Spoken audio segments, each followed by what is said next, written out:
આ વિડીયોમાં એવી 4 પુસ્તકો વિશે વાત કરવામાં આવી છે જે લિટરલી લાઈફ ચેન્જિંગ છે, પરંતુ તેની લોકપ્રિયતા કદાચ ઓછી છે.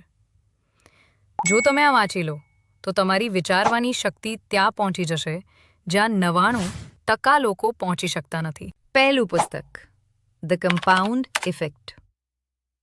આ બુક એટલી અંડરરેટેડ છે કે લોકો તેનું નામ પણ નથી જાણતા. આનો ફોર્મ્યુલા ખૂબ જ સરળ છે. Small choices plus daily consistency તમને અકલ્પનીય પરિણામો આપે છે.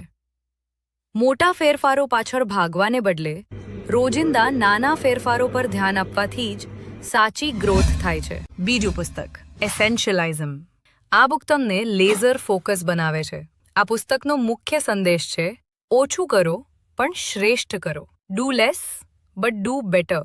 તમે 100 વસ્તુઓ કરવાનું બંધ કરી દો અને ફક્ત તે જ વસ્તુઓ પર ધ્યાન કેન્દ્રિત કરો જે વાસ્તવમાં મોટો પ્રભાવ પાડે છે. ત્રીજું પુસ્તક, ધ હેપીનેસ એડવાન્ટેજ. આ પુસ્તક આપણને શીખવે છે કે પહેલા હેપીનેસ અને પછી સફળતા, તેનાથી ઉલટું નહીં.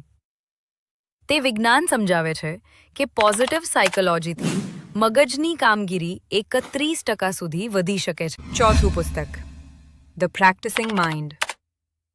આ બુક ખૂબ જ ઊંડી છે. તેનો મુખ્ય પાઠ છે, પ્રક્રિયા પર ધ્યાન આપો, પરિણામ પર નહીં. Focus on the process, not on the outcome. જો તમારે ધીરજ અને શિસ્ત જોઈતી હોય તો આ બુક એક થેરપી જેવી છે. વિડીયો ગમ્યો હોય તો એક લાઈક જરૂર કરજો. Thank you for watching.